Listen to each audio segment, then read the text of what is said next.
नमस्ते मित्रों, कथानिधि चैनल पर आपका बहुत बहुत स्वागत है। फिर उपस्थित हूँ एक बढ़िया सी कहानी आपके लिए लेकर। कहानी अच्छी लगे तो लाइक और शेयर ज़रूर कीजिएगा। हमारी आज की कहानी का नाम है साड़ी वाली बहू। कहानी के बारे में अपने विचार कमेंट बॉक्स में ज़रूर लिखिएगा और चैनल पर नए हैं तो चैनल को सब्सक्राइब भी ज़रूर कर लीजिएगा। तो चलिए कहानी शुरू करते हैं। अरे साधना, सुनो, आज शाम को रिया से कह देना घर जल्दी आ जाए। और हाँ, उसे अच्छे से तैयार भी कर देना। विपिन जी ने ऑफिस जाते जाते दरवाजे से साधना जी को आवाज़ देकर कहा। अच्छा ठीक है, मैं उसे कह दूंगी। विपिन, अरे हाँ, शाम को ऑफिस से आते हुए रसगुल्ले और खांडवी भी लेता हूँगा। और रिया से कह देना कि ढोकले बना ले, उसके ढोकले बहुत अच्छे बनते हैं। अरे हाँ बाबा, कह दूंगी सब। और कुछ? हंसते हुए साधना जी बोली। और हाँ, समोसे भी बना लेना और सब तैयारी करके तुम भी समय से तैयार हो जाना। ओके। हाँ हाँ, शाम 6 बजे तक आ जाएंगे वे लोग। अच्छा, इतना कहकर विपिन जी ऑफिस के लिए निकल गए। विपिन और साधना दोनों ही एक बहुत ही खुश मिजाज दंपत्ति है। उनकी इकलौती बेटी रिया को देखने के लिए आज लड़के वाले आ रहे हैं और बस इसीलिए विपिन जी थोड़ा सा चिंतित थे और चाहते थे कि सब कुछ अच्छे से हो जाए। वे दोनों ही नौकरी पेशा है, घर में किसी भी प्रकार की कोई कमी नहीं है। अच्छा खासा साधन संपन्न और खुशहाल परिवार है दोनों का। एक छोटा सा 2 मंजिला बंगला है जिसमें विपिन जी अपनी पत्नी साधना और अपनी इकलौती बेटी रिया के साथ रहते हैं। आज लड़के वालों के स्वागत के उपलक्ष्य में साधना जी ने ऑफिस से छुट्टी ले ली और अपनी लाडली बेटी रिया, जो कि डॉक्टर है, उससे भी कह दिया कि जरा घर जल्दी आ जाए। सुबह से साधना जी काम में जुट गई। सारा घर उन्होंने शीशे जैसा चमका दिया। नाश्ते की भी सारी तैयारी कर डाली। इधर अपने माता पिता की आज्ञाकारी बेटी रिया भी शाम होने से पहले ही घर आ गई।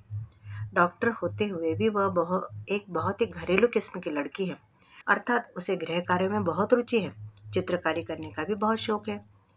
रिया जब तस्वीरों में रंग भरती है ना, तो ऐसा लगता है कि मानो अभी तस्वीर बोल उठेगी, सजीव हो उठेगी।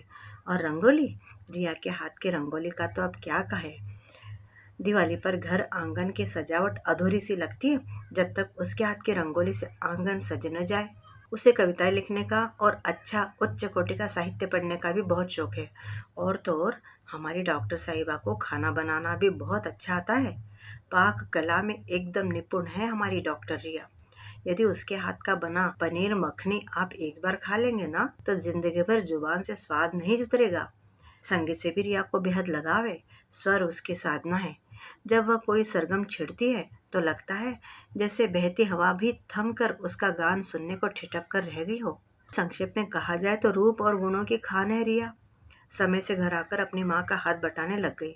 उसने हॉल में कॉर्नर पर रखे साइड टेबल पर गुलदान में सफेद रजनीगंधा के फूलों का गुच्छा और खिड़कियों पर गहरे नीले रंग के पर्दे लगा दिए हैं। सोफे पर से भी कवर हटाकर बीच में रखी टेबल पर एक चांदी के मेवादान में मेवा भरकर लगा दिया। उसके बाद उसने साधना जी को आवाज दी, मम्मा, आप एक बार आकर बाहर देख तो लो, सब ठीक है ना। फिर जैसे ही साधना बाहर आई, उन्होंने खुशी से रिया का माथा चूम लिया। बोली, मेरी बिटिया बड़ी सयानी हो गई है, बहुत सुंदर। और इतना कहकर वे फिर वापस से रसोई घर में चली आई। रिया रसोई में आ गई अपनी माँ का हाथ बटाने को। माँ के साथ मिलकर उसने ढोकले बनाए। साधना जी की समोसे बनाने में भी मदद की। फिर रसोई के काम से निवृत्त होकर दोनों माँ बेटी तैयार होने के लिए अपने कमरे में आ गई। रिया ने डार्क ब्लू जीन्स पर सफ़ेद रंग का टॉप पहना था। खुले बाल, आंखों में काजल और होठों पर नेचुरल कलर की लिपस्टिक में बहुत ही गरिमामयी व्यक्तित्व की धनी लग रही थी वह। तब तक विपिन जी भी ऑफिस से आ गए थे। जैसे ही रिया तैयार होकर कमरे से बाहर आई तो उसको यूं सादगी से तैयार हुआ देखकर विपिन जी और साधना जी दोनों की ही उस पर से नजर ही नहीं हट रही थी। विपिन जी ने आगे बढ़कर उसे गले से लगा लिया और साधना जी ने दोनों हाथों से उसकी बलैया लेते हुए कहा, नजर न लगे हमारी रिया को। आज तो लगता है हमारी डॉक्टर साहिबा को एक नए दिल के मरीज का इलाज करना पड़ेगा। इतना कहकर साधना जी खिलखिला पड़ी। विपिन जी और रिया ने भी उनकी हंसी में साथ दिया। वे लोग अभी बातें कर ही रहे थे कि डोरबेल बज उठी। विपिन जी ने आगे बढ़कर दरवाज़ा खोला। आइए आइए जी, अंदर आइए, कहते हुए विपिन जी ने मेहमानों को अंदर हॉल में आमंत्रित किया। फिर अपने परिवार का परिचय दोहराते हुए कहने लगे, मैं विपिन, और यह है मेरी धर्मपत्नी साधना, और यह है हमारी इकलौती बेटी रिया। उनके इतना कहते ही रिया ने आगे बढ़कर उन सभी को हाथ जोड़कर नमस्कार करके उनका अभिवादन किया, और फिर लड़के के पिताजी ने अपने परिवार का परिचय देना शुरू किया। जी, मैं हूँ संजय, यह है मेरी धर्मपत्नी ममता, और यह है हमारे इकलौता सुपुत्र शुभम। और इस परिचय के आदान प्रदान की औपचारिकता के बीच रिया सभी के लिए कीवी मॉकटेल बनाकर ले आई।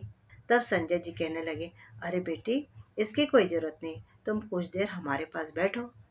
तब नजरें झुकाकर रिया अपनी माँ के समीप जाकर बैठ गई। बेटी, आप क्या करती हैं? संजय ने यह प्रश्न महज बातचीत आरंभ करने के लिए औपचारिकता निभाते हुए किया था, क्योंकि लड़के वालों को पहले से ही पता था कि लड़की डॉक्टर है। खैर, जितना औपचारिक प्रश्न था उतनी औपचारिकता से रिया ने जवाब दिया, जी मैं सिटी हॉस्पिटल में कार्डियोलॉजिस्ट हूँ। इसी बीच ममता जी ने अपनी पैनी दृष्टि से पूरे हॉल का मुआयना करते हुए सामने दीवार पर टंगी बड़ी सी पेंटिंग को देखकर पूछा, ये पेंटिंग? साधना ने कहा, ये रिया ने बनाई है, इसे चित्रकारी का बहुत शौक है। ओह अच्छा। तभी शुभम ने सवाल किया, पेंटिंग के अतिरिक्त आपकी और क्या क्या हॉबीज है? इससे पहले कि रिया कोई जवाब देती, शुभम की माँ ममता जी ही बोल उठी, एक डॉक्टर को चीर फाड़ के अलावा और भला क्या शौक हो सकता है? ममता जी की यह बात सुनकर रिया के मन को बहुत ठेस पहुंची। उसके माता पिता भी बहुत आहत हुए, पर मौके की नजाकत को देखते हुए उन लोगों ने चुप रहना ही मुनासिब समझा। रिया ने भी बहुत मुश्किल से अपने आप पर काबू रखते हुए बहुत ही संयत स्वर में जवाब दिया, जी हाँ, बिल्कुल सही कहा आपने, मेरा प्रोफेशन ही मेरा पैशन है, मैं अपने काम को पूरी तरह से समर्पित हूँ, मेरे लिए मेरा काम ही मेरी प्राथमिकता है, मेरे जीवन में बाकी सभी चीज़ों का स्थान उसके बाद ही आता है। इतना कहकर वो चुप हो गई। फिर रिया की मम्मी कहने लगी, जी हाँ, हमारी रिया के लिए कर्म ही पूजा है, वैसे हमारी बेटी गृह कार्यों में भी बहुत दक्ष है, हर काम में महारत हासिल है इसको। ममता जी की इस बात से थोड़ा बोझिल हुए ममता जी की बात से थोड़ा बोझिल हुए माहौल को हल्का करने के ख्याल से विपिन जी बोले, साधना, तुम रिया के साथ मिलकर नाश्ता लगा लो। जी, अभी लगाती हूँ, कहकर रिया के साथ साधना रसोई में चली गई। तभी विपिन जी ने शुभम से सवाल किया, बेटा, आपने आगे क्या करने का सोचा है? जी, मैं पापा के बिजनेस को ही ऊंचाइयों पर ले जाना चाहता हूँ। अच्छा बेटा, ये तो बहुत बढ़िया बात है। तभी साधना जी रिया के साथ नाश्ते की ट्रे लेकर आ गई। ये लीजिए, आप लोग नाश्ता कीजिए, सब कुछ घर पर ही बनाया है, साधना जी ने नाश्ते की प्लेट्स लगाते हुए कहा। तब एक बार फिर से ममता जी बोल उठी, क्या यह सब कुछ रिया ने बनाया है? बस मिलजुल कर ही बनाया है सब। वैसे ढोकले इसने ही बनाए हैं, ये ढोकले बहुत अच्छे बनाती है, और इसे रसोई का और भी सब काम बहुत अच्छी तरह से करना आता है। ये सुनकर संजय जी बहुत खुश हो गए और कहने लगे, अच्छा, तो बिटिया एक अच्छी डॉक्टर होने के साथ साथ पाक कला में भी निपुण है। इतना कहकर उन्होंने ढोकले का एक पीस उठाया और उसकी बहुत प्रशंसा की।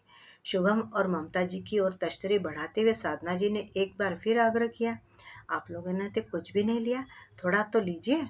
उनके बार बार आग्रह करने पर शुभम और ममता जी ने भी नाश्ते की प्लेट उठा ली।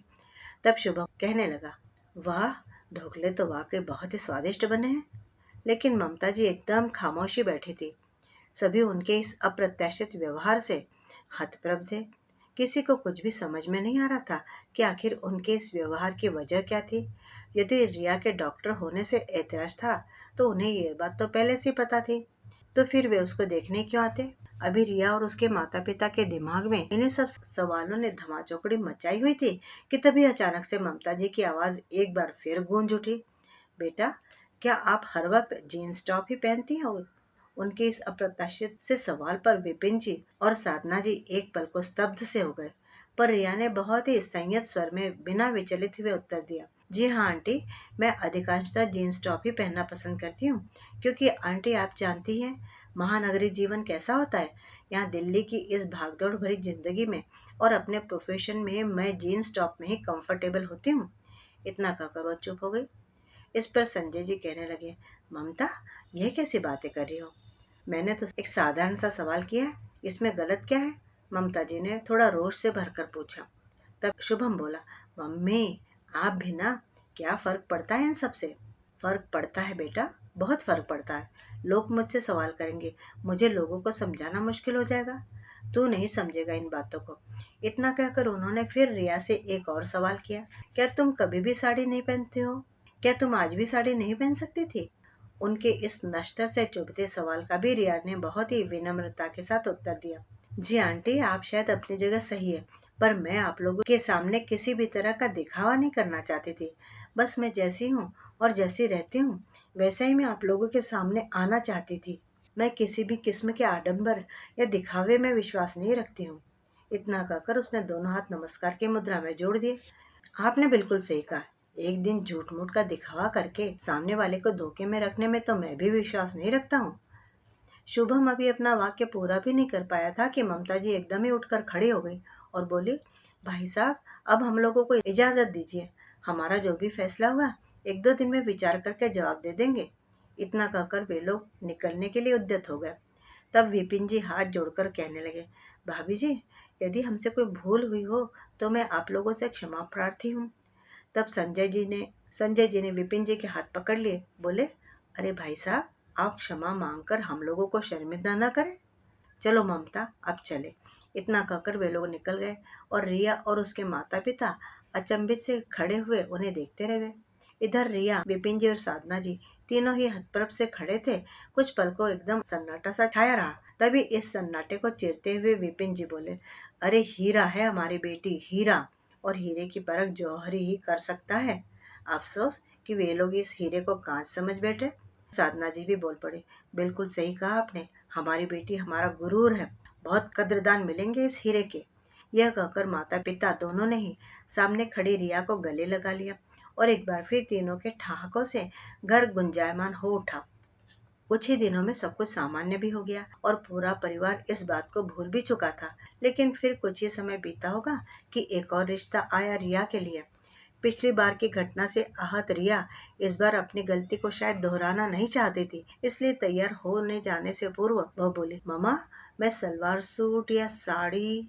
रिया बस इतना ही बोल पाई थी कि साधना जी बीच में ही बोल पड़ी, नहीं बिटिया, कोई जरूरत नहीं है। हमारी बेटी जैसी है, अगर वैसे ही किसी को पसंद है तो ही हम तेरा हाथ किसी के हाथ में देंगे, अन्यथा नहीं। कोई समझौता नहीं होगा तेरे जीवन के साथ। किसी और की संकीर्ण मानसिकता के लिए तुझे स्वयं को बदलने की कोई जरूरत नहीं है बेटी। और फिर जिन लोगों की सोच छोटी हो, वे लोग तुझे भला क्या खुशी दे पाएंगे? नहीं देनी हमें ऐसे लोगों के घर में अपनी बेटी। और इतना कहकर उन्होंने रिया के गाल पर थपथपा दिया और उसे कहा, जा तू तैयार हो जा। सभी तैयारियां पहले के समान ही हो चुकी थी। रिया आज भी हल्के साधारण से मेकअप, ब्लैक डेनिम और पिंक टॉप में बहुत प्यारी लग रही थी।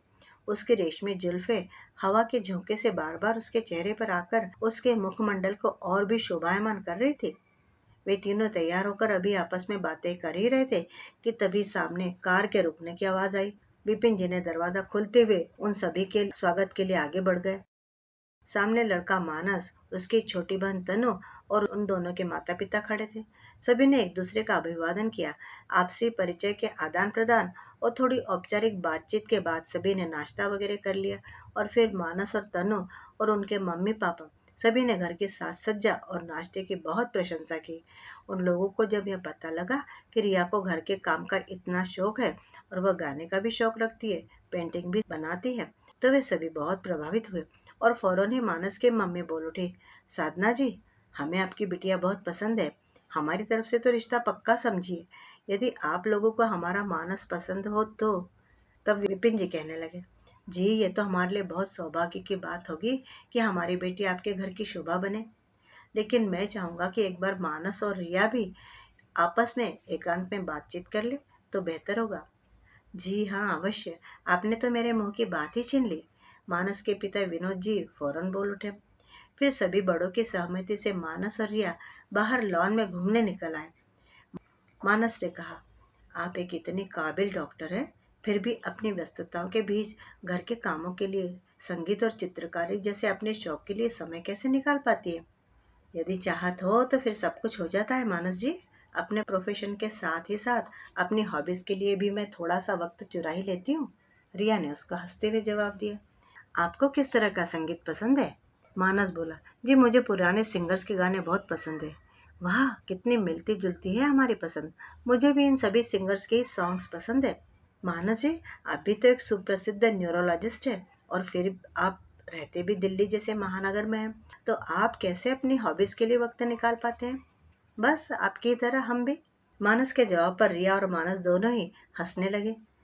बाहर लॉन की खूबसूरती देखकर मानस ने पूछा, आप लोगों का बगीचा तो बहुत ही खूबसूरती के साथ सजाया संवारा गया है।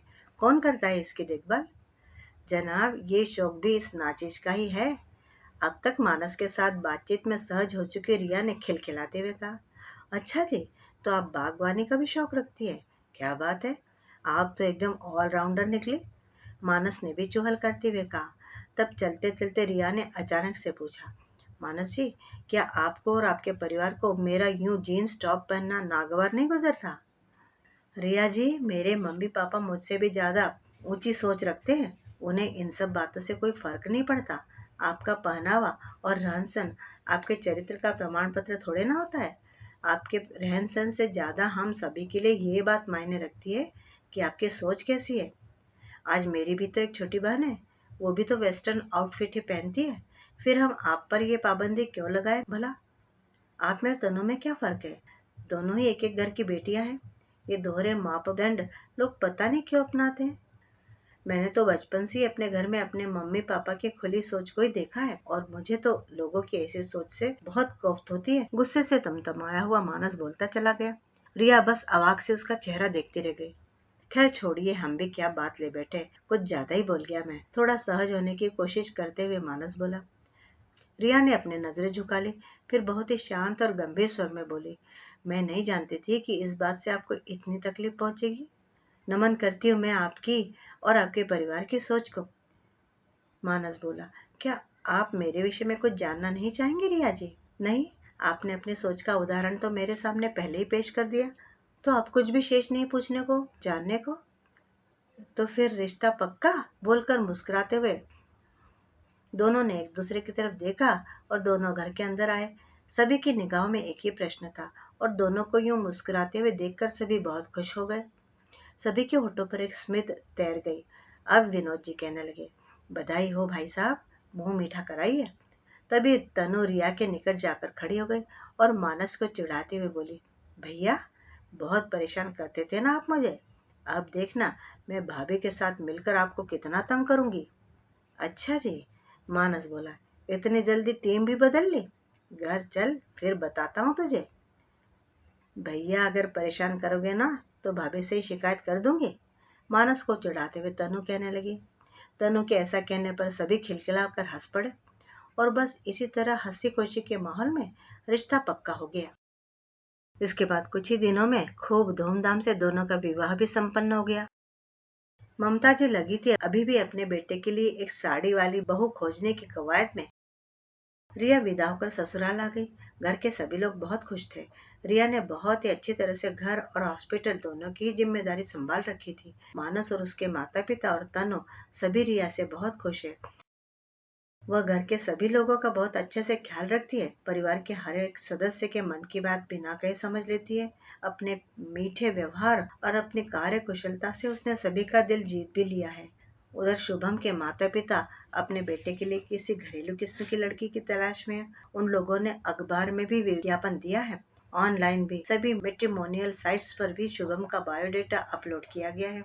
बहुत मेहनत मशक्कत के बाद आखिरकार उन लोगों को अपनी पसंद की बहुत ही सुंदर, दिखने में शर्मीली सी, तथाकथित आदर्श सुसंस्कारी साड़ी वाली बहू मिली गई। उसका नाम था सुहानी। सुहानी ने ग्रेजुएशन किया है और वो एकदम घरेलू किस्म की ही लड़की है। उसे साड़ी पहनना ही बहुत पसंद है। जब संजय जी और ममता जी उसको देखने के लिए गए तो उसने बड़े ही अदब से सर पर पल्लू रखकर उन लोग के पैर छुए। ममता जी तो जैसे उसकी इस अदा पर फिदा ही हो गई। बोली, बहू हो तो ऐसी, मेरी तरफ से तो आज ही रिश्ता पक्का समझिए।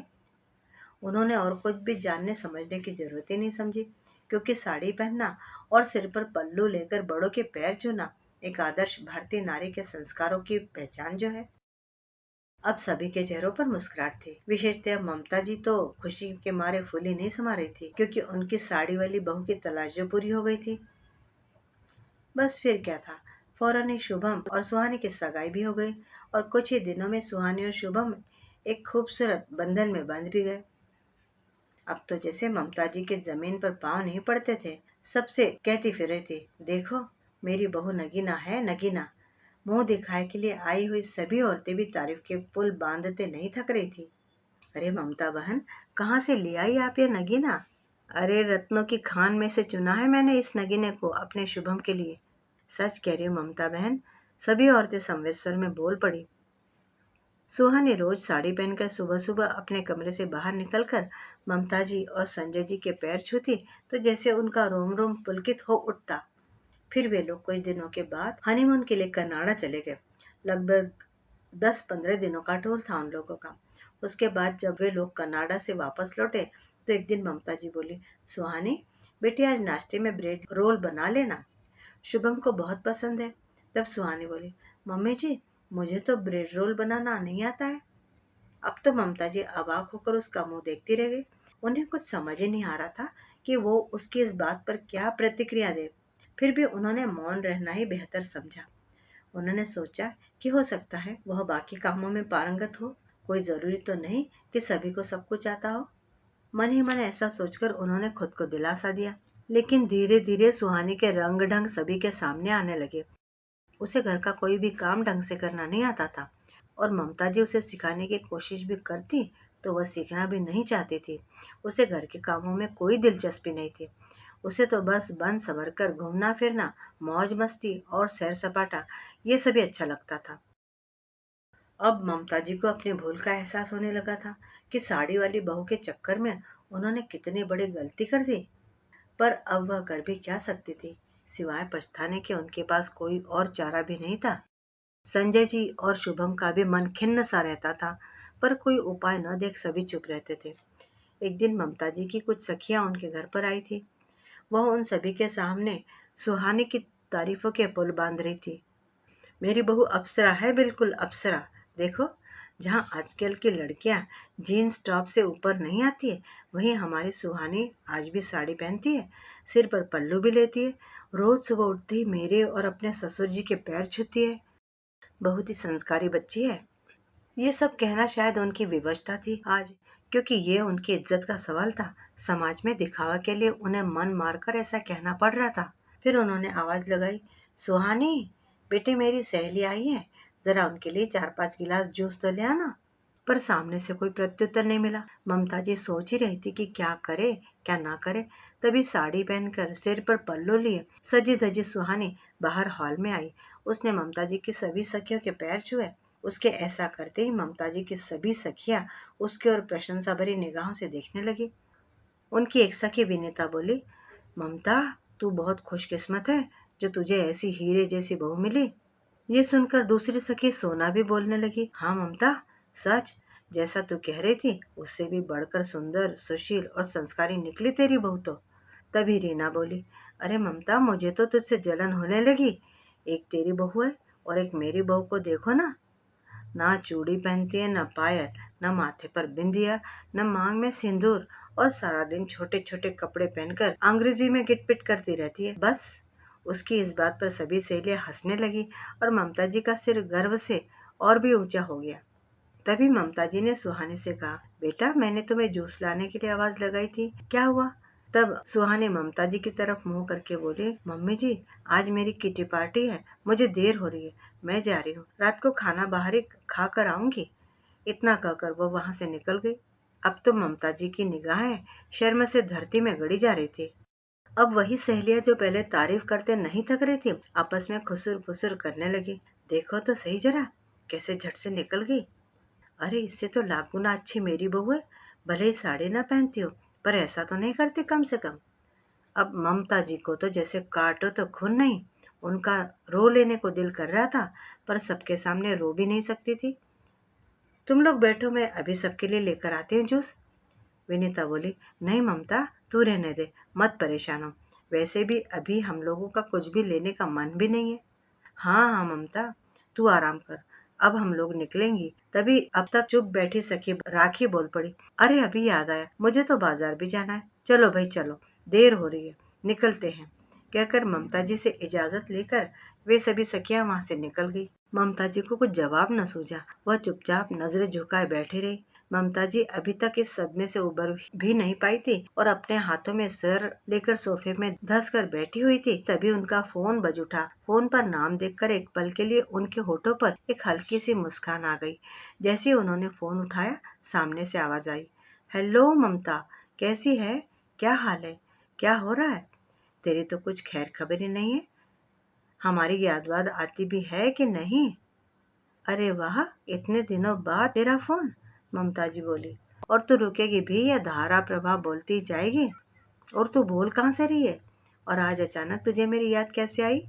ममता जी ने अपनी अभिन्न सखी अमिता के अनवरत प्रश्नों के उत्तर में नाराजगी जाहिर करते हुए सवाल किया।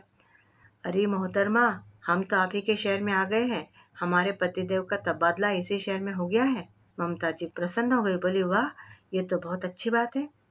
अच्छा, अब तू ये बता कि तू मुझसे मिलने कब आ रही है? मैं तो तुझसे मिलने के लिए बहुत बेचैन हो रही हूँ। तू बेटे की शादी में भी नहीं आई। तुझसे ढेरों बातें करनी है। हाँ यार, कुछ व्यस्तता ही ऐसी रही कि आ ही नहीं पाई। तू भी तो नहीं आई मेरे शुभम की शादी में। हाँ, बस वो यूं ही यार। खैर छोड़ो, अब इन सब बातों को क्यों दोहराए। और तुम कल लंच हमारे साथ कर रही हो मेरे घर पर, ठीक है? कहकर ममता जी ने एक गहरी सांस लेकर फोन रख दिया। दूसरे दिन सुबह से ममता जी बहुत ज्यादा उत्साहित थी अपने बचपन की सखी से मिलने के लिए। सब काम निपटाकर फटाफट तैयार होकर वे निकल पड़ी अपनी सखी से मिलने के लिए उसके घर की ओर। जैसे ही ममता जी अमिता के घर पहुंची तो अमिता ने दरवाजा खोल दिया और दोनों सखियां वहीं दरवाजे पर ही एक दूसरे के गले लगकर रो पड़ी। दोनों कम से कम 20 साल के अंतराल के बाद जो मिली थी, जबकि बचपन में दोनों ही सखियों की दांत काटी रोटी थी। लेकिन कुछ तो दूरियां और कुछ घर परिवार की जिम्मेदारियों के चलते दोनों सखियों का आपस में मिलना ही नहीं हो रहा था। आज मिलते ही दोनों की आंखों से खुशी के आंसू बह निकले। कुछ पल तक दोनों यूं ही एक दूसरे के गले लगकर रोती रही। फिर थोड़ा संयत होकर अमिता जी ही बोली, आओ अंदर चलकर बैठते हैं, कहकर वह ममता का हाथ पकड़कर अंदर के कमरे में आ गई। दोनों सखियां अभी अपनी बातों में मशगूल थी कि तभी एक हल्की सी दस्तक के साथ कमरे का दरवाजा धीरे से खुला। अमिता जी की बेटी कॉलेज से आते ही धीरे से कमरे का दरवाजा खोलकर अमिता जी के गले में बाहें डालकर बोली, अरे मम्मा, आप कल से आंटी का इतनी बेसब्री से इंतजार कर रही हैं। जरा हमारा भी तो इंट्रोडक्शन करवा दो आंटी से। हाँ हाँ बेटे, जरूर, क्यों नहीं। फिर ममता जी की ओर मुखातिब होकर अमिता बोली, ममता, ये मिल मेरी लाडली बिटिया रानी से, जिसे हम सभी प्यार से तनु बुलाते हैं। और तनु, ये है तुम्हारी ममता आंटी। मम्मा, आपकी और आंटी की दोस्ती कितनी पुरानी है? मुझे आप लोगों की फ्रेंडशिप की स्टोरी सुनाओ ना मम्मा, मुझे सुननी है। अमिता जी, हाँ बेटे, जरूर सुनाऊंगी। सुनो, हम दोनों की दोस्ती कोई आजकल की दोस्ती थोड़ी है जो आज हुई और कल खत्म हो गई। बात बात पर टूट जाए वो रिश्ता भी हमारा नहीं है। हमारा रिश्ता तो दिल से दिल का रिश्ता है। 40 सालों से भी पुरानी है हमारी दोस्ती। आज पूरे 20 साल के बाद हम लोग मिल रही हैं, पर फिर भी ऐसा लग रहा है कि कल ही की बात हो। ममता जी भी बोल पड़ी, हाँ बेटा, हम दोनों बिना कहे ही एक दूसरे के दिल की बात समझ लेती हैं। फिर अनिता को संबोधित करते हुए बोली, अमिता, बचपन में कितने मस्ती किया करते थे ना हम। याद है तुझे वो दिन जब अपना 7वीं कक्षा का रिजल्ट निकला था? अपने दोनों के बराबर अंक थे। अरे हाँ, अच्छे से याद है। वो दिन कैसे भूल सकती हूँ। अपने दोनों कक्षा में प्रथम आए थे अपन, इसलिए हम दोनों बहुत ही ज्यादा मस्ती के मूड में थे उस दिन। और फिर उस दिन हम दोनों ने मिलकर इतिहास की मैम को कैसे डराया था ना। हाँ, और उनको डराकर दोनों छुप गई थी और वो कितना डर गई थी। और फिर प्रिंसिपल मैडम से हम लोगों को कैसी डांट पड़ी थी और सजा भी मिली थी। अमिता जी, हाँ, मुर्गा बना दिया था मैम ने, कहकर दोनों सखी हंसने लगी। अरे बाप रे मम्मा, आप लोग तो हम लोगों से भी ज्यादा मस्तीखोर थे। तो उन्होंने जिस तरह से आश्चर्य से गोल गोल मुंह बनाकर और आंखें बनाते हुए कहा, तनु की इस सतह पर तीनों ही खूब जोर से हंस पड़ी। अमिता जी बोली, तनु, भाभी से कहो आंटी के लिए कुछ ठंडा ले आएंगे। हाँ मम्मी, कहकर तनु चली गई। उसके जाने के बाद अमिता जी बोली, ममता, क्या बात है, तू कुछ परेशान लग रही है? नहीं यार, कुछ भी तो नहीं। कितना तो हंसी हूँ अभी तेरे संग। मुझे भला कैसी परेशानी? ममता, तू ज्यादा बन मत। तू मुझसे कुछ भी नहीं छुपा सकती। मुझे सच सच बता। तभी अमिता जी की बहू मॉकटेल बनाकर कमरे में ले आई। नमस्ते आंटी, कहकर उसने ममता जी का अभिवादन किया और फिर बोले, आंटी बहुत गर्मी है, ठंडा ठंडा मॉकटेल लीजिए। और जैसे ही ममता जी ने मोइटो का गिलास लेने के लिए ऊपर की ओर नजरें उठाई तो लगा कि वो गश खाकर गिर जाएंगी। बड़ी मुश्किल से उन्होंने स्वयं को संभाला। उधर अमिता जी की बहू जूस की ट्रे रखकर जा चुकी थी। ममता जी ने अचरज भरी निगाहों से अमिता जी से पूछा, अमिता, ये? हाँ ममता, ये रिया है, मेरी बहू। रिया हीरा है, हीरा। हमारी बहू डॉक्टर है, लेकिन फिर भी तनिक भी घमंड नहीं है। गृह कार्य में ऐसी दक्ष है कि कुछ पूछो मत। घर और हॉस्पिटल दोनों ही की जिम्मेदारी बखूबी उठाती है। मुझे तो एक भी काम को हाथ तक नहीं लगाने देती। पूरा घर संभाल लिया है इसने। मेरी और मानस के पापा की सेहत का और हमारे खाने पीने का भी खूब ध्यान रखती है ये। और मेरी बेटी तनु की तो सबसे अच्छी दोस्त बन गई है रिया। एक ही सांस में इतना सब बोलकर अमिता जी ने गहरी सांस ली और तभी रिया फिर नाश्ते की ट्रे लेकर हाजिर हो गई। ब्रेड रोल, रसमलाई, ढोकला और सैंडविच, इतनी सारी चीजें देखकर आश्चर्यचकित हो गई थी ममता जी। इससे पहले कि वे कुछ कह पाती तभी अमिता जी की आवाज गूंज उठी, ये सब नाश्ता हमारी रिया ने अपने हाथों से बनाया है ममता। बहुत ही स्वादिष्ट भोजन बनाती है हमारी बहू रानी। रिया फिर से नाश्ता रखकर वापस चली गई। ममता जी एकदम स्तब्ध होकर बैठी हुई थी। तभी अमिता जी ने सवाल किया, बोल ममता, कैसी लगी मेरी बहू? ममता जी, सच में हीरा है तेरी बहू। अमिता, तेरी बहू तो सच में हीरा है। मैंने जिस हीरे को कांच समझकर ठुकरा दिया था, तेरी पारखी नजरों ने पहचान लिया। रुंधे हुए गले से सिर्फ इतना ही बोल पाई और इतना बोलते बोलते ही उनका गला रूंध गया। तब मौके की नजाकत को भांपते हुए अमिता जी बोली, ममता, अब बीती बातों को भूलकर नाश्ता करो। जो हुआ ठीक है, जाने दो। पिछली बातों को याद करने से सिर्फ दुख ही हासिल होगा। हाँ अमिता, तो ठीक ही कह रही है। पिछली बातों को भूल जाने में ही सबकी भलाई है। ये शायद मेरी रूढ़िवादी सोच की सजा मुझे मिल रही है। कहते कहते ममता जी की आंखें छलछलाई। फिर दोनों सखियों ने नाश्ता किया। नाश्ते के समय वे दोनों ढेर सारी बातें करती रहीं। अपने तन मन की सारी बातें कहकर दोनों ने मन हल्का कर लिया। शाम होने लगी थी तब ममता जी ने अमिता जी से जाने की इजाज़त मांगते हुए कहा, अमिता, अब मैं चलती हूँ, बहुत देर हो गई। अब तो मिलना जुलना लगा ही रहेगा। अब तू बता, तू कब आ रही है मेरे पास?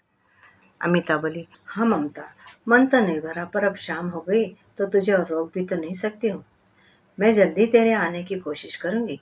और इतना कहकर अमिता ने उन्हें रिया के हाथ की बनाई हुई एक पेंटिंग गिफ्ट करते हुए कहा, ममता, यह पेंटिंग मेरी बहू ने अपने हाथों से बनाई है।